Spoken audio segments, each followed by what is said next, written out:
មានតែផ្លូវចិត្តប៉ុណ្ណោះវីដេអូនេះផ្ញើជូនអ្នកដែលធ្វើការសុកចង់បែកខ្លួនណាចេញមករកស៊ីចាគិតឲ្យច្បាស់ណាអ្នកនរគ្នាគិតឲ្យច្បាស់នៅឆ្នាំ2026នេះអត់ងាយស្រួលទេឃើញខ្ញុំក្មេងមុខអញ្ចឹងណាតិចគិតថាមិនដឹងមកពីណាមកចែកម្លែករកស៊ីអីចាខ្ញុំរកស៊ីតាំងពីមុនកូវីដទៀត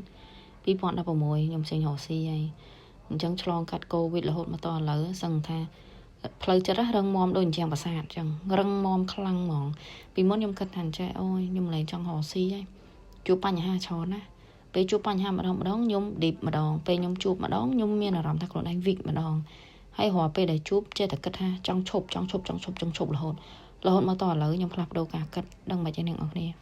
ខ្ញុំប្រែពីមនុស្សដែលពេលដែលជួបចង់ឈប់ទៅជាឥឡូវគិតថាជួបមួយដោះមួយបញ្ហាមករាល់ថ្ងៃអ្នកនរគ្នាមិនថាយើងធ្វើអីទេឲ្យតែនៅមានជីវិតមនុស្សយើងគឺមានទុកមានអីគេដូចលោកគ្រូនិយាយមានជីវិតមានទុកវាអញ្ចឹងនៅពេលដែលរាល់ថ្ងៃនេះ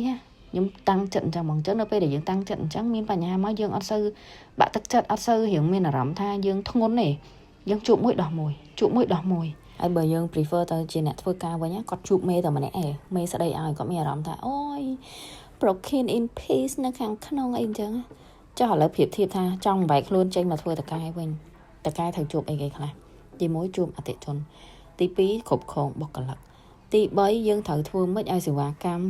គុណភាពអីវ៉ាន់អីហ្នឹងគឺដំណើរការទៅល្អហ្មង smooth ហ្មងដើម្បីផ្គប់ចិត្តអតិជនសួរថាយើងត្រូវជួបអីខ្លះថ្ងៃខ្លះបើកភ្នែកមកមិនទាន់ទេអតិជនជេរម៉ាំងអ្ន